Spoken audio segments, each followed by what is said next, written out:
Welcome back, boys and girls. Today we're going to talk about using watercolor paints in the classroom. So in order to use our watercolor paints, we might need a variety of brushes.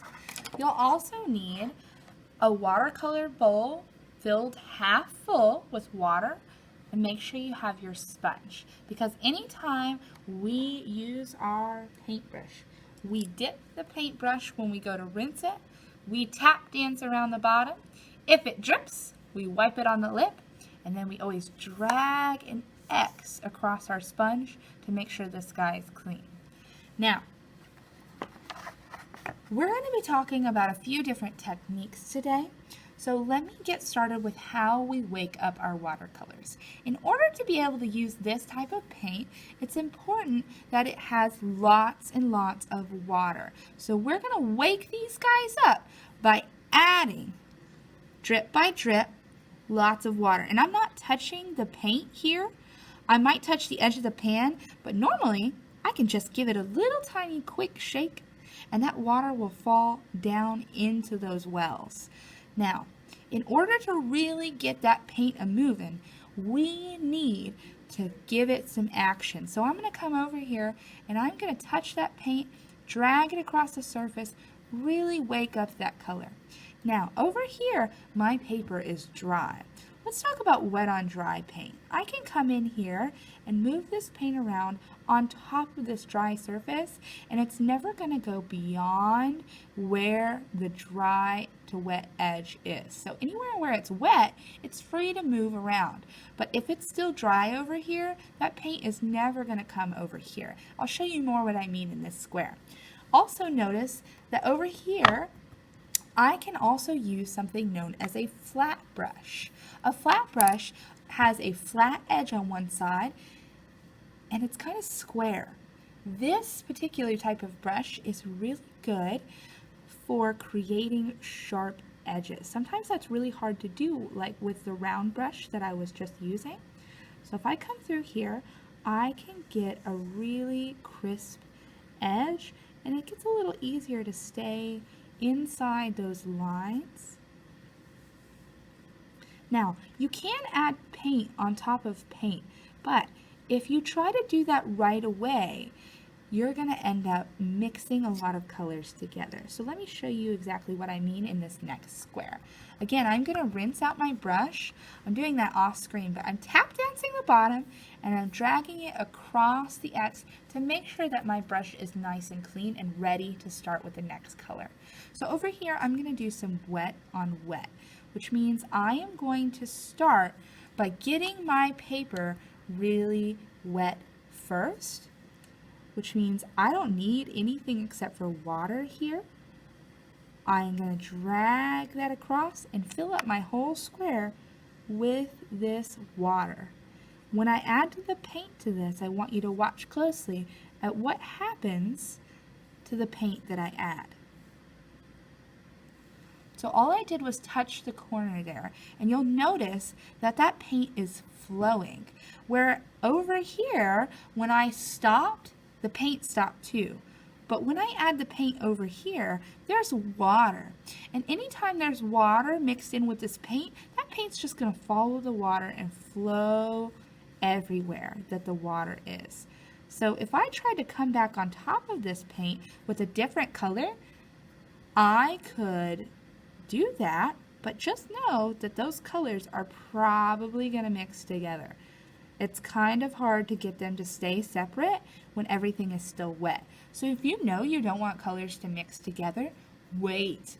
Let it dry first. Then you can always come back and add whatever else you would like. Let's talk about the salt technique. This one's a really fun one. Again, I'm going to rinse my brush really well. I can come over here and pick some new colors. Maybe this time we'll go for a little bit of red, maybe even some purple. Again, I can create nice, crisp edges. If I were trying to do this with a round brush right now, if I pushed all the way down, that brush would spread out and it would make a huge mess.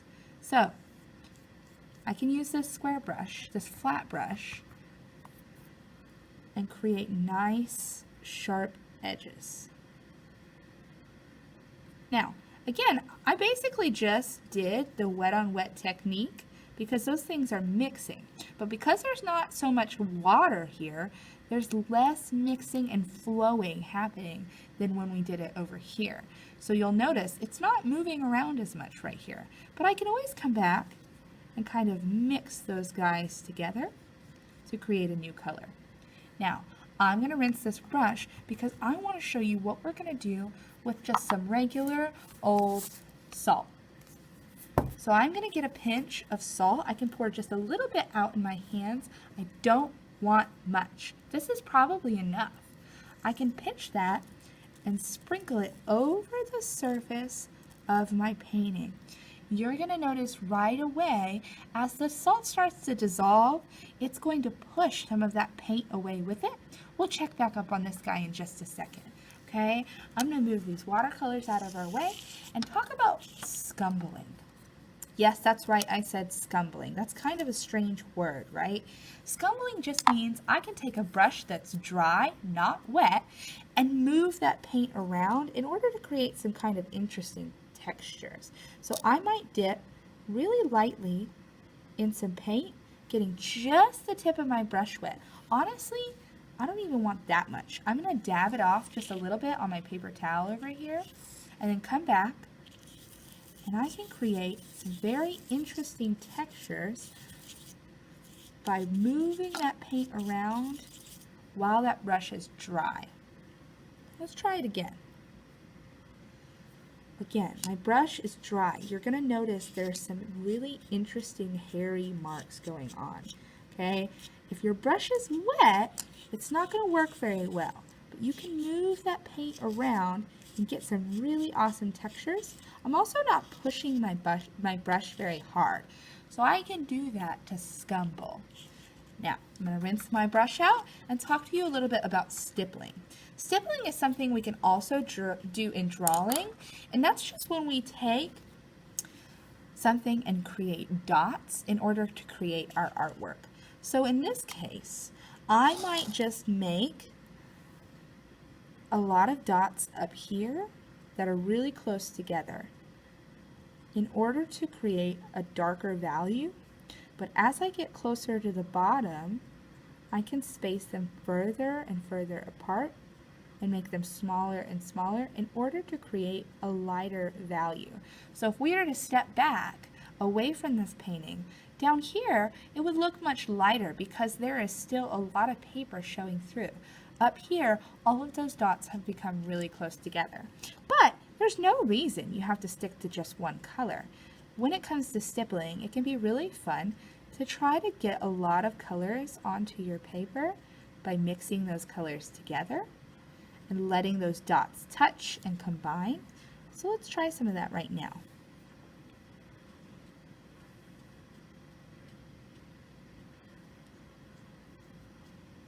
Every brush is going to make a different type of dot. You might want to try to experiment with larger brushes and smaller brushes and see what you like best. Maybe you want to see what happens when you just have a little bit less paint on your brush. Maybe you just want to see what happens when you have a lot of water.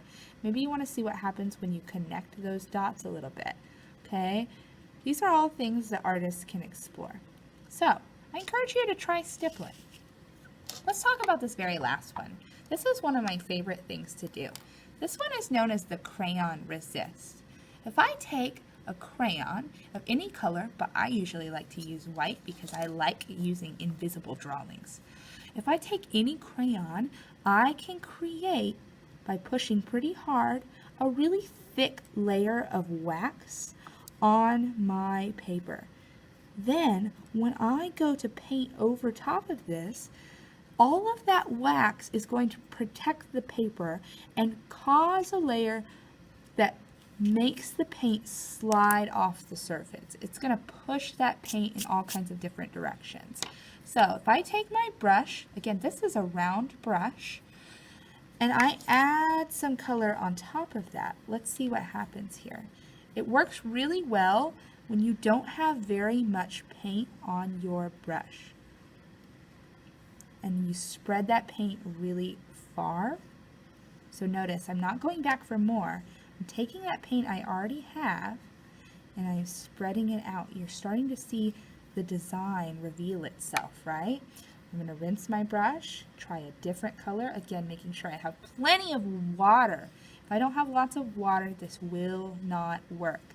But I can create really interesting designs with whatever I want to make with this crayon. Then I can come back over and paint it whatever color I want. So that's how we use the Crayon Wax Resist. The last thing I want to talk to you about is making a gradient. So over here on this side of my paper, I might try a little bit of wet on wet at the edges. So I'm getting my paper wet. And then here in the middle, I'm going to let these two colors that I'm about to put on here kind of bleed together. So let me show you what that looks like. If I want to create a gradient, I can add quite a lot of paint towards one end. Rinse my brush, get a lot of paint at the other end. That's a lot of green, you guys.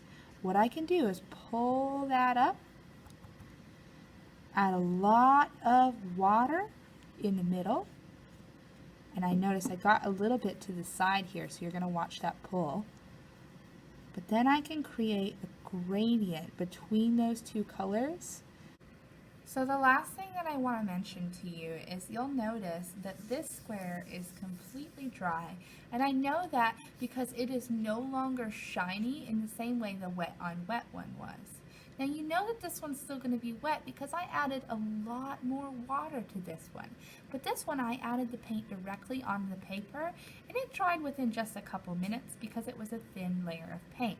Now I can come back on top of this and add even more paint if I would like to. So you'll notice this brush right here is a round brush. So I have picked my red paint, and I want to show you how if I go over the surface with this brush, depending on how hard I push, I can add lines of varying thickness. I can make thick lines. I can make really skinny lines. So this brush is really good for varying in size. But another thing you want to keep in mind is this brush has the ability to be wider or thinner depending on how hard I push, which means it's not usually good for edges. That's why we decided to go the other route with the square brush in order to line this square. So this is a really good brush in order to make lines and to fill in a space. But if you're going to make a really crisp edge, consider using a flat brush.